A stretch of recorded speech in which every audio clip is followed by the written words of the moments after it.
आज हम अपने इस वीडियो में सिविक्स का चैप्टर पॉलिटिकल पार्टीज़ को डिस्कस करते हैं। पॉलिटिकल पार्टीज़ बहुत ही इंटरेस्टिंग सब्जेक्ट है, इंटरेस्टिंग एक टॉपिक है जिस पे हर कोई अपने व्यूज़ देना चाहता है।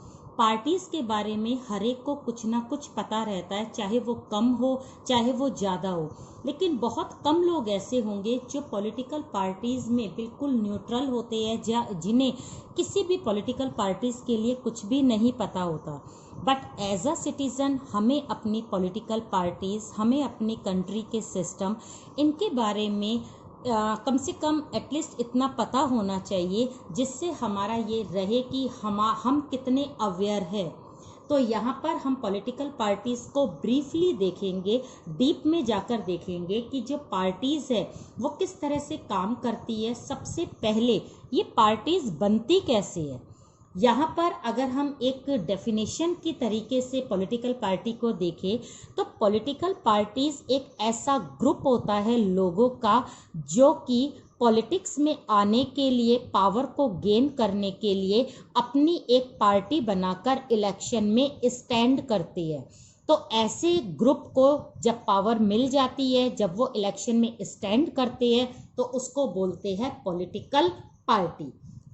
हम एक एग्जांपल से लेते हैं, जैसे ABCDE, ये 4-5 लोगों का ग्रुप है। वैसे तो 4-5 लोगों का ग्रुप पार्टीज नहीं बना सकता, यहाँ पर हम सिर्फ एग्जांपल में कह रहे हैं कि ABCD सो ऑन जितने भी हैं यहाँ पर मेंबर्स, इन्होंने मिलकर एक पॉलिटिकल पार्टी बनाई है।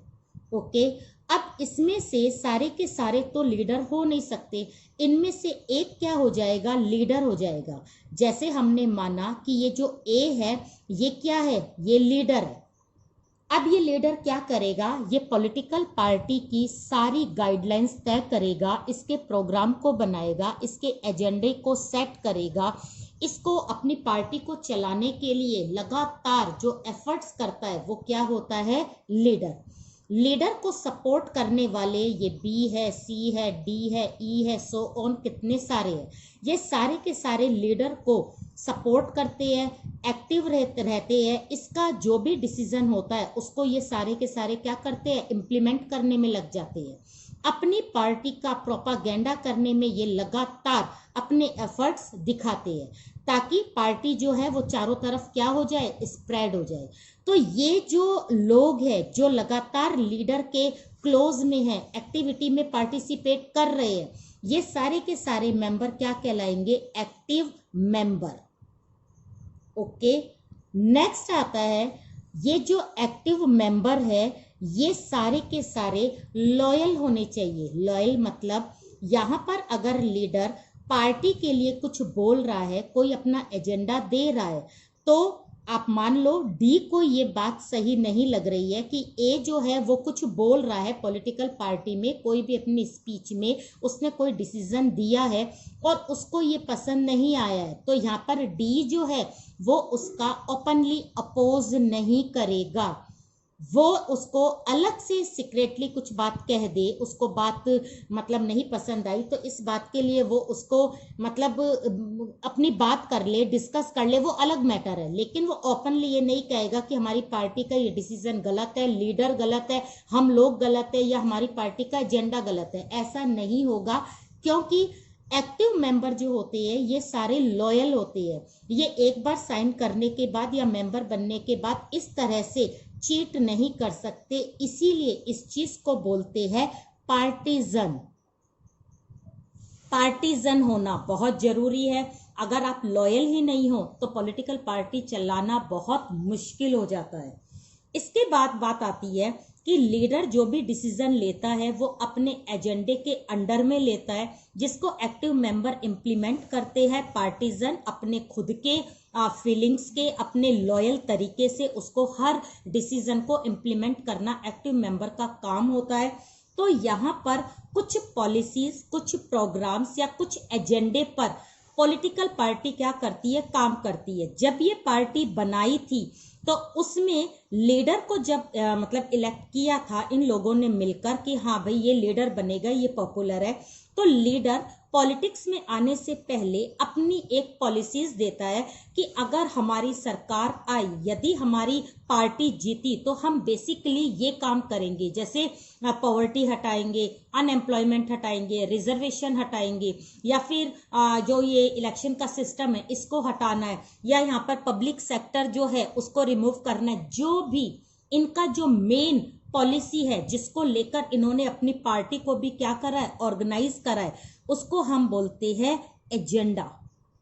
ओके, एजेंडा कह लो या मैनिफेस्टो कह लो। तो हर एक पॉलिटिकल पार्टी का एक एजेंडा होता है जिसको लेकर वो पॉलिटिक्स में एंटर करती है। फाइनली ये वाली पार्टी पूरी तैयार हो गई है, जिसका अपना लीडर है, एक्टिव मेंबर है, एक्टिव मेंबर सारे लॉयल है और इनके पास में एक अच्छा एजेंडा है। अब इस एजेंडे को देखकर, लीडर को देखकर और इनकी लॉयल्टी को देखकर हम सब इंप्रेस हो गए हैं। हमें लगा ये पार्टी बहुत अच्छी है और हम इसी पार्टी को क्या देंगे, वोट देंगे।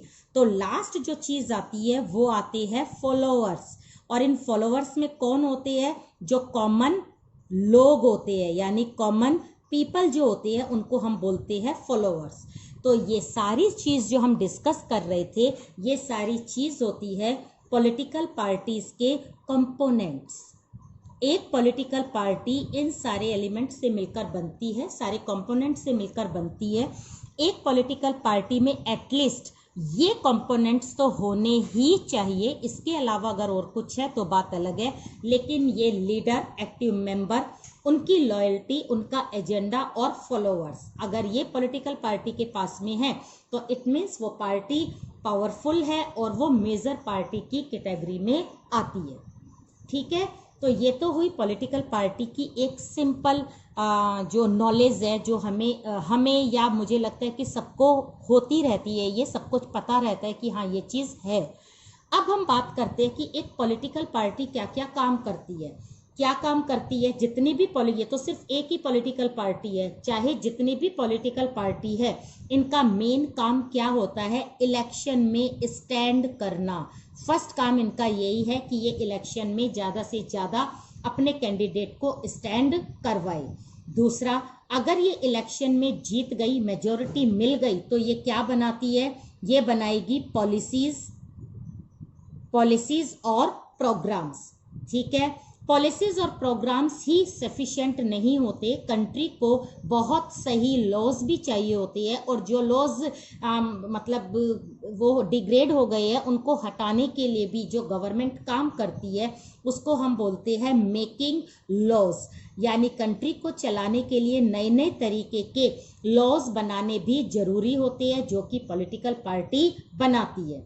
अब जब इलेक्शन में वो जीत गई है, उसने पॉलिसीज बनाई है, उसने अपने लॉज बनाने शुरू करे हैं, इट मीन्स अब वो क्या कर रही है, अब वो गवर्नमेंट को चला रही है। मेन्स ये पॉलिटिकल पार्टी गवर्नमेंट बना रही है, इलेक्शन में जीत गई है तो उसने गवर्नमेंट बनाई है, और गवर्नमेंट के थ्रू पूरे कंट्री का एडमिनिस्ट्रेशन किसके हाथ में है, एक पॉलिटिकल पार्टी के हाथ में है। दूसरी पॉलिटिकल पार्टी जो कि इलेक्शन लॉस कर गई है, वो हार गई है, वो कहाँ बैठती है, वो बैठती है अपोजिशन पार्टी में। ओके, अब यहां पर उसकी नजर किसके ऊपर रहती है, गवर्नमेंट पर। गवर्नमेंट किसको ध्यान में जिस पर पूरा टेंशन रहता है गवर्नमेंट का, वो होती है अपोजिशन। ये दोनों ही कौन बनाता है, पॉलिटिकल पार्टी। तो पॉलिटिकल पार्टी जो हार जाती है अपोजिशन में बैठती है, जो जीत जाती है वो रूलिंग यानी गवर्नमेंट बनाती है। इसके बाद इस तरह की पॉलिटिकल पार्टीज बहुत होती है। हर पॉलिटिकल पार्टीज किसी ना किसी लोगों के व्यूज को मैच करती है। इट मीन्स अगर हमारे इंटरेस्ट अलग है, अगर हमारे जो डिमांड्स है वो अलग है, लेकिन हमारी डिमांड्स, हमारे इंटरेस्ट किसी ना किसी पॉलिटिकल पार्टी से क्या करेंगे, मैच करेंगे।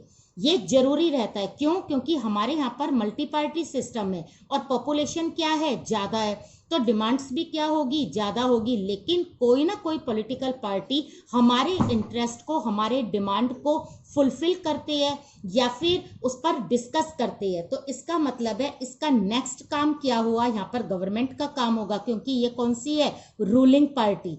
तो रूलिंग पार्टी इट मीन्स जो गवर्नमेंट है वो पब्लिक ओपिनियन को क्या देती है, एक शेप देती है। शेप यानी उसकी डिमांड्स को वो क्या करेगी, पूरा करेगी।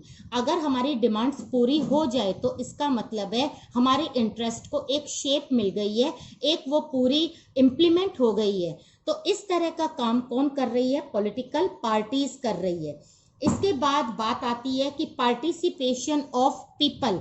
यहाँ पर हम बात करेंगे कि अगर पॉलिटिकल पार्टी सारा काम करती है तो उसको इम्प्लीमेंट करता है ब्यूरोक्रेसी। तो यहाँ पर अगर कोई जनता अप्रोच करना चाहे तो वो क्या गवर्नमेंट से करेगा या फिर वो करेगा ब्यूरोक्रेसी से। तो ब्यूरोक्रेसी में लाइक कलेक्टर आते हैं या चेयरमैन वगैरह आते हैं, डायरेक्टर वगैरह आते हैं। इन लोगों से मिलना, इनको बात करना, इनके ऊपर कुछ भी रिस्पॉन्सिबिलिटी देना ये सही नहीं होता, या फिर आप ये कह दो कि ये लोग इन चीज़ों के लिए जिम्मेदार नहीं होते हैं, ना ये लोगों से मिलते हैं। इनका एटीट्यूड बिल्कुल अलग रहता है, इनकी क्लास अलग रहती है। और अगर आपको इनसे मिलना है तो इनके लिए आप ये मत सोचो कि ये जरूर काम करेंगे या आपसे सही तरीके से बात करेंगे। तो जनता जो है वो इन दोनों में से यानी परमानेंट एग्जीक्यूटिव और पॉलिटिकल एग्जीक्यूटिव से किससे क्लोज होते हैं, तो पब्लिक किससे क्लोज होती है, गवर्नमेंट से। तो गवर्नमेंट के जो पॉलिटिशियन हैं उनके पास में जाना, अपनी प्रॉब्लम्स को बताना और उसको दूर करने की सारी रिस्पॉन्सिबिलिटी भी इन पॉलिटिकल एग्जीक्यूटिव के पास में होती है। दूसरा, ये सबसे बात करते हैं, जबकि ब्यूरोक्रेसी वाले इतनी ज़्यादा बात नहीं करते। इनकी क्लास जो होती है वो बिल्कुल अलग होती है, इनका लेवल जो होता है वो बिल्कुल अलग होता है। इसलिए हम कह सकते हैं कि ज़्यादा से ज़्यादा जनता का जो पार्टिसिपेशन होता है वो किस में होता है, पॉलिटिकल पार्टीज में। तो हम यहां पर क्या लिखेंगे, पार्टिसिपेशन। ओके, पार्टिसिपेशन या तो वो अपोजिशन पार्टी के उसमें रहेगा या फिर वो किस में रहेगा, गवर्नमेंट की तरफ। तो ये सारे काम कौन करता है, ये बेसिकली सारे काम हो रहे हैं पॉलिटिकल पार्टी के थ्रू। सबसे पहले पॉलिटिकल पार्टी इलेक्शन में स्टैंड करती है, उसके बाद वो गवर्नमेंट बनाती है, फिर वो पॉलिसीज और प्रोग्राम्स बनाती है। इनसे ज़्यादा डेवलपमेंट नहीं होता तो वो कुछ नए लॉज बनाती है। यहाँ पर इन लॉज को क्रिटिसाइज कौन सी पार्टी करती है, जो इलेक्शन में हार गई है। अब ये दोनों ही पॉलिटिकल पार्टी जनता का सपोर्ट लेना चाहती है, तो जनता के नीड्स को, उनके इंटरेस्ट को, उनकी डिमांड्स को पूरा करने में लग जाती है, जिसको हम बोलते हैं शेप पब्लिक ओपिनियंस। तो यहाँ पर जनता जो है वो किसके क्लोज में हो जाती है, पॉलिटिकल पार्टी के। इसलिए ज़्यादा से ज़्यादा पार्टिसिपेशन किस में होता है, पॉलिटिकल पार्टीज में। या तो जनता अपोजिशन पार्टी के साइड में रहकर क्रिटिसाइज करेगी गवर्नमेंट को, या वो गवर्नमेंट के साथ में रहकर अपोजिशन पार्टी को कंट्रोल करेगी। तो ये सारी चीज़ें किससे रिलेटेड होती है, पॉलिटिकल पार्टीज से। कभी कभी क्वेश्चन ये आ जाता है कि इतना सब कुछ हम पॉलिटिकल पार्टीज करते रहते हैं, अगर हम ये पार्टीज ही हटा दे तो क्या फर्क पड़ जाएगा, क्या जरूरत है हमें पार्टीज की। इतना सब कुछ इलेक्शन में स्टैंड करना, इससे करप्शन भी बहुत होता है, इसमें बहुत एविल्स है, क्योंकि पार्टीज को हमेशा हर कोई नेगेटिव वे में ही देखता है। इसमें जो थिंकिंग होती है लोगों की वो भी नेगेटिव ही होती है। तो क्या जरूरत है इतना बड़ा हमें प्रोग्राम सेट करने की, हम पार्टीज को हटा दें और अपने इलेक्शन को कंडक्ट करवाए, क्या दिक्कत आएगी, क्या पार्टीज की नीड बहुत ज्यादा है। तो यहाँ हम कुछ 3 पॉइंट से इसकी नीड के बारे में देखते हैं कि पॉलिटिकल पार्टी की नीड क्या है। अगर हम इसकी नीड की बात करें तो अगर पॉलिटिकल पार्टी नहीं है तो क्या होगा, ये कैंडिडेट इंडिपेंडेंट स्टैंड करेगा, बीबी, सीबी, डीबी और ईबी सब ये इंडिपेंडेंट है, ये किसी पॉलिटिकल पार्टी से जुड़े हुए नहीं है। ऐसे लोग इलेक्शन में क्या करेंगे, स्टैंड करेंगे विदाउट पॉलिटिकल पार्टी। अब क्या होगा, ये किसी न किसी कैंडिडेट, किसी न किसी कॉन्स्टिट्यूएंसी से जीत जाएंगे, ठीक है। कॉन्स्टिट्यूएंसी में यदि कोई प्रॉब्लम है तो ये रिस्पॉन्सिबल है पर्टिकुलर, क्योंकि एक कॉन्स्टिट्यूएंसी से एक ही रिप्रेजेंटेटिव इलेक्ट होगा, इसलिए वो कॉन्स्टिट्यूएंसी के लिए क्या होगा, रिस्पॉन्सिबल होगा। लेकिन कंट्री की गवर्नमेंट बनाने में जब इस तरह के सारे कैंडिडेट इंडिपेंडेंट इकट्ठे होंगे तो कोई भी कंट्री की काम करने की रिस्पॉन्सिबिलिटी नहीं लेगा। जो हम बात पॉलिसीज की कर रहे थे, लॉज की कर रहे थे, पब्लिक के डिमांड्स को पूरा करने की बात कर रहे थे, अकेला आदमी नहीं कर सकता। यहाँ पर पूरे देश की रिस्पॉन्सिबिलिटी लेने के लिए कोई भी तैयार नहीं होगा। पहली चीज क्या आई यहाँ पर, एक तो यहाँ पर रिस्पॉन्सिबिलिटी नहीं होगी। दूसरी चीज आती है डेमोक्रेसी। डेमोक्रेसी क्या कहती है कि सबसे ज्यादा डेमोक्रेसी इसलिए सही है क्योंकि यहाँ पर डिबेट होती है, डिस्कशन होता है, जनता को साथ लिया जाता है। तो डेमोक्रेसी में ही ये अपोजिशन पार्टी जो है वो गवर्नमेंट यानी रूलिंग पार्टी को लगातार कंट्रोल करती है, क्रिटिसाइज करती है और गवर्नमेंट उसके लिए अकाउंटेबल होती है। जनता के साथ साथ अपोजिशन पार्टी को जवाब देना भी किसकी जिम्मेदारी होती है, गवर्नमेंट की। तो यहाँ पर डेमोक्रेसी का ये ही जो मेन प्रिंसिपल है ये विदाउट पार्टीज पॉसिबल नहीं होगा, क्योंकि यहाँ पर सारे कैंडिडेट इंडिपेंडेंट है। अगर ये सवाल जवाब करने लगे तो आपस में क्या हो जाएगा, कॉन्फ्लिक्ट हो जाएगा, कोई किसी को नहीं बचाएगा, सब आपस में क्या करेंगे, लड़ेंगे या फिर डिस्प्यूट होगा। तो दूसरी चीज आती है प्रिंसिपल ऑफ डेमोक्रेसी। थर्ड इसकी नीड इसलिए होती है कि हमारा कंट्री बहुत बड़ा है, बड़ा इन द सेंस पॉपुलेशन बहुत है। पॉपुलेशन ज़्यादा है तो डिमांड्स ज़्यादा है, इंटरेस्ट ज़्यादा है। एक आदमी सारी डिमांड्स को, पूरे कंट्री को मैनेज नहीं कर सकता। तो यहाँ पर अगर पूरी पॉलिटिकल पार्टी होगी तो एक क्लास की डिमांड को वो शेप दे सकती है, लेकिन एक आदमी कितनी डिमांड्स को क्या करेगा, फुलफिल करेगा। तो यहाँ पर हम बात करेंगे लार्ज पॉपुलेशन की। तो लार्ज पॉपुलेशन को मेंटेन करने के लिए किसकी जरूरत है, किसकी नीड है, पॉलिटिकल पार्टी की। डेमोक्रेसी को मेंटेन करने के लिए किसकी जरूरत है, पार्टीज की।